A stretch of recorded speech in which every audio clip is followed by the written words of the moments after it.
Hi, I'm Angela Sharp, and welcome to the Daily Mix. Did you have a good weekend? I had a fantastic weekend. If you happen to be out in the South County area, particularly on Lindbergh Saturday night, you probably noticed a lot more traffic than normal. And you probably noticed that all that traffic was fun, fancy, classic cars or souped up hot rods.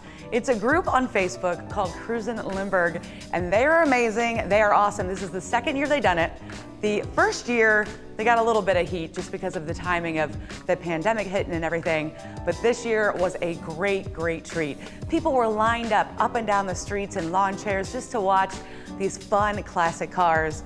Anybody who grew up in the 70s and the 60s, 80s, and even 90s probably cruised Lindbergh at some point, so it was a ton of fun. I actually took my dad up there, and what I love about that is, as my dad and I will be driving down the road, he'll yell, 56 Corvette, or 79 whatever, and you know, this is just kind of what he does. He knows everything from a great distance away, so it's one of those wonderful memories for me. So I had a great time. Good job, Jason, on setting all of that up. Now, you guys, I'm super excited, right? Lion's Choice. I talked about them last week, right? I talked about the home run hot dog. Well, guess what? They brought in something today. They brought in the roast beef wrap. It's roast beef, Swiss, famous seasoning, lettuce, tomatoes, and onions, okay? It's right here on my table. Do you see this? Do you see how great this is? You see it now, right? Okay, so this was great. Plus, I'm not even kidding. They told me that these chips that I raved about, how I didn't know they made their own chips. Well, it's got the seasoning on it. The Lion's Choice seasoning is what I love most. So I haven't taken a bite. I haven't tried it yet. So I'm gonna check it out, right? You ready? Ooh, here we go. Smells delicious.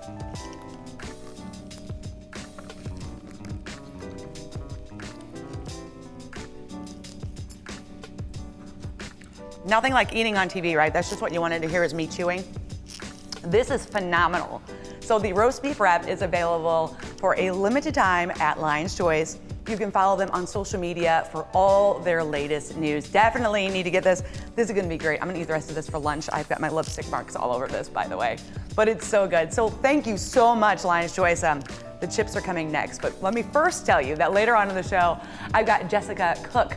She is the owner of Yuppy Puppies Forever Rescue. She's gonna tell us how she's been helping to rescue these puppies and help get them into forever homes. So, I think it's time for me to try one of these chips, and let's get started on the Daily Mix.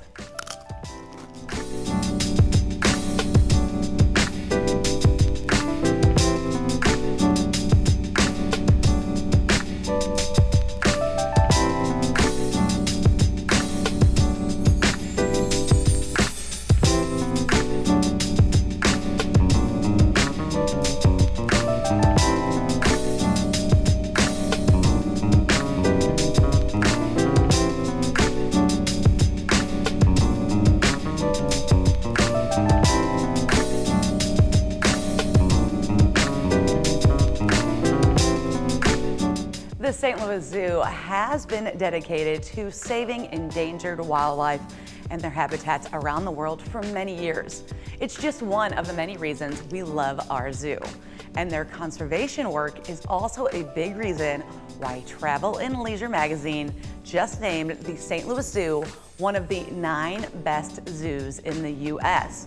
Of course, we'd have to agree with that. I think we think it's #1. You can learn more about the conservation work the zoo does and find out ways you can help with their DIY conservation tips. Visit stlzoo.org. It's pretty cool. And while you're there, you can plan your next visit to the zoo. The new Dino-Roar-Us, yeah, I said that right, Dino-Roar-Us exhibit just opened. Okay, this is so cool. I cannot wait to check this out myself. It's gonna be amazing. 2 other St. Louis favorites are currently in the running for top honors on another national list. The Magic House and the City Museum have both been nominated for USA Today's 10 Best Reader's Choice Award for the best children's museum in the U.S. At last check, both of these St. Louis treasures are among the top 3 of the 20 museums selected. But of course, they need your help to stay there and to take home the top honors. You can vote for your favorite children's museum once daily through Monday, May 10th, when the polls close at 11 a.m. The winners will be announced on May 21st. To cast your vote, go to 10best.com. That's pretty cool. And do you know this isn't the first time the City Museum and the Magic House have been on the list for Best Children's Museum? They were both nominated last year and ultimately finished in second and third behind the Children's Museum of Indianapolis. So we know what we have to do, right? We have to help at least one of them take that top spot, right? Let's get the top 1 and 2 spots. I think that's the best way to do it. So make sure you vote. And guess what?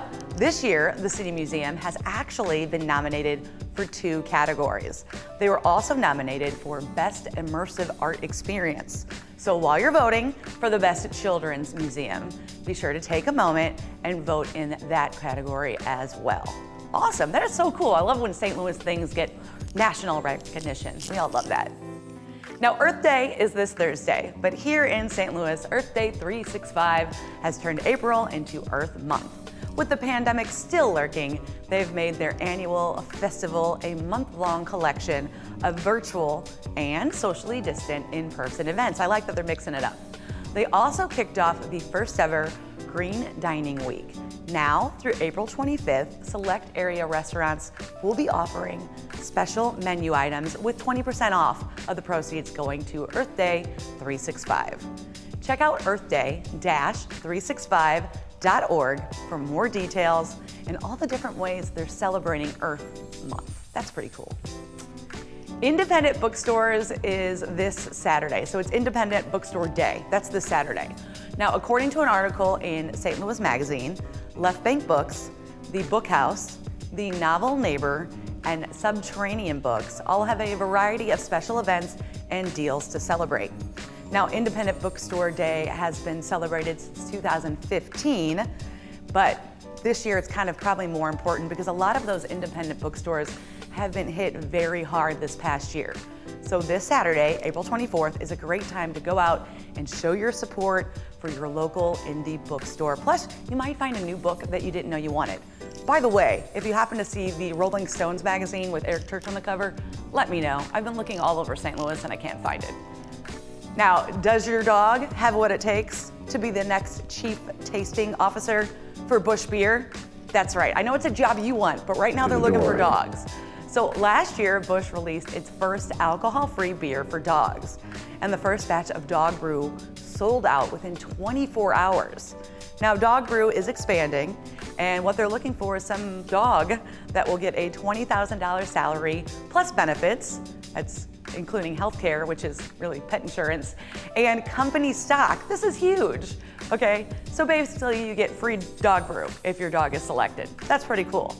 If you think your dog has what it takes to be the next CTO, post a pic of your pup and their qualifications on social media using the hashtag BuschCTO contest before 1 p.m. next Wednesday, April 28th.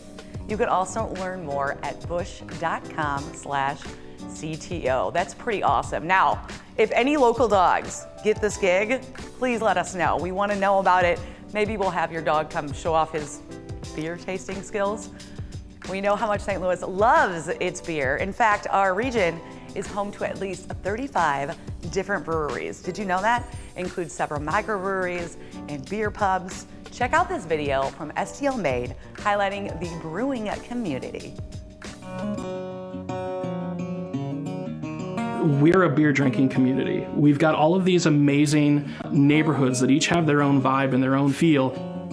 What each of these breweries is doing is they're creating community, and they're building community around what they do. And they also really value the community that they're in, and they want to contribute positively to it. Well, I grew up in Millstadt. My parents owned a butcher shop here for 38 years. Obviously, when thinking about where we wanted that brewery to be, there was a natural draw back to Millstadt and to the community here.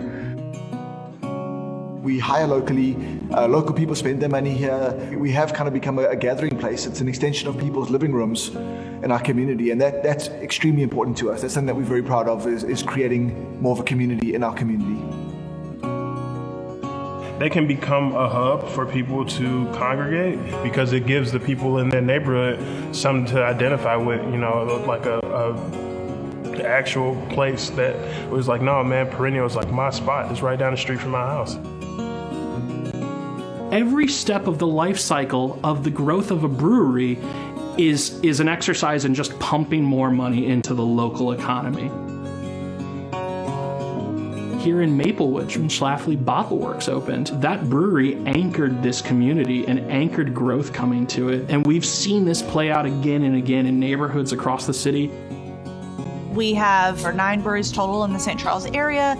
We encourage all of our neighbors to go visit the rest of the breweries. We now do a St. Charles Craft Beer Week, really trying to bring awareness to the whole craft community out here.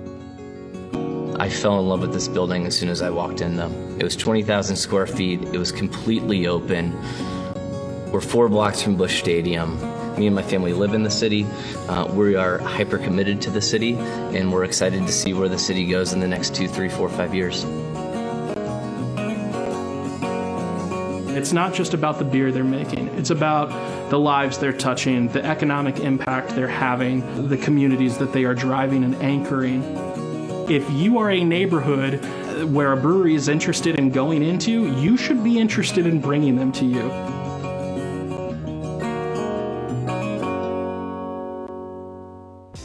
It's interesting to see how much can go into making just a little bit of beer. You can check out more STL Made businesses by following the STL on social media and thestl.com. Joining me right now is our guest, Jessica Cooke with Yuppy Puppies. Jessica, thanks for joining me today. Thanks for having me. Okay, Yuppy Puppy is a very fun name, but tell me a little bit about what you do at Yuppy Puppy. Sure. So Yuppy Puppy is a full pet hotel, grooming, daycare, training, pickup and delivery, and rescue. Okay, so you do all of it? We do all of it, yes. And what made you come up with the name Yuppy Puppy? Well, I thought I was pretty clever, but there's a lot of them out there. But we're original to O'Fallon, Missouri, and Cottleville. Just has a great ring to it. It's fun to say. Love it. It is fun to say. So let's talk a little bit about, I know that you do a lot of work with kind of rescuing animals that can no longer be cared for by their owners because maybe their owners are getting older and can no longer care for them. Yeah, so that's our main focus and kind of how we got started with orphaned animals that were needing to be rehomed to no fault of their own. Their owners had passed away or are ill or no longer to care. So that's our main focus. So how does that process work? So we work with a lot of the local shelters, and they will call us when a pet comes in, describing that if they know they were an owner surrendered by a family member. And then also we have lots of email requests who know what our foundation does, and if we're able to help, then we take them in. So then how do you look for a new home for these animals that were once loved very much by their owners, but now their owner can't do it? Yeah, so we get them in and we do a whole kind of decompression process, get to know everything about them, find out as much background as we can. So if a dog its whole life was with an elderly couple, we try to place them again with a lifestyle that they would be comfortable to. Or if we find out that they would be okay in a variety of homes, then we open the applications up to homes with other dogs, home with children, a variety of different needs. So do you have kind of a plethora of people that are wanting to adopt and care for an animal once they come in? We hope. That's always a plus when we get lots of interest or applications on one of our guys. We do take a lot of medical cases or special needs or elderly. So it takes a special person to take on one of those. And so yes, then we start the application process, lots of meet and greets. But yeah, that's always the goal. We're excited when we place one up that's open for adoption and we get lots of applications. Well, you kind of mentioned that they kind of go after that individual dog. Can people just apply to home an animal from you without knowing what animal it is, or is it very specific, like this dog's up on the site, I want this dog? No, actually, we work with families a lot. We love when they're like, we're ready to open our home up for a new family member, and we try to find out their lifestyle. Are they, do they work long hours? Do they, or are they exercise? Are they a busy family? So we try to pair the pet that would be best suited. So if a family works long hours, just wants a couch potato, we're not gonna say, hey, you should adopt Kimmy, this husky that's gonna need to run, night and day. So we love when there's an open communication on finding the best fit for the home and the pet. I love that, and I love that that's kind of your main goal, but you did mention a whole bunch of other things before we got to that. So what are the other services you offer at Yuppy Puppy? Sure. So it kind of goes hand in hand. So Yuppy Puppy's been in business for 18 years, and we have a beautiful facility getting ready to open up another one in Caldwell.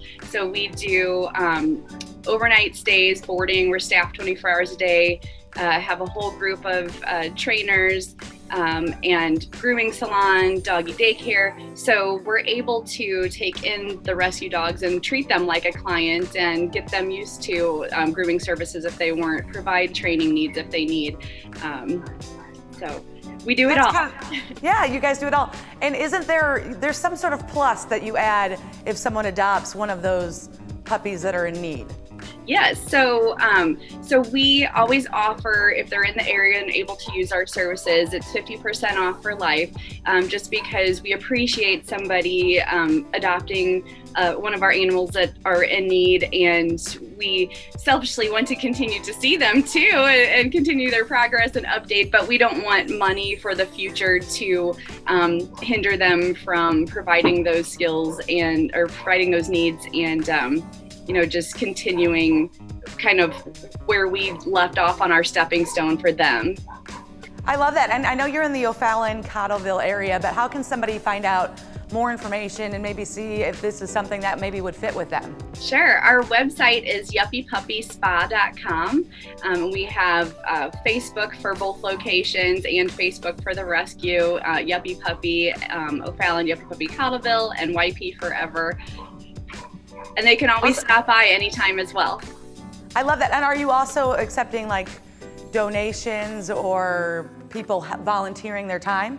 Yes, so donations are always needed, as medical veterinarian bills are always our biggest expense on what we're limited to take on. So a lot of our dogs are heartworm positive or need severe medical issues. So as long as we have the funds to continue that, we're able to do that. We always need food and snacks and bedding and toys and all the stuff that goes with caring for these dogs. And volunteers, they can reach out through email or our Facebook. Wonderful. Well, give me that email or give me that website one more time for somebody who wants more information. Sure. It's yuppypuppyspa.com. Thank you so much, Jessica, for joining me today. Thanks for having me. Now, after you guys check out Yuppy Puppy, make sure you follow us on Facebook, YouTube, Twitter, and Instagram. You can drop us a line at the Daily Mix at stltv.net. We want to hear from you.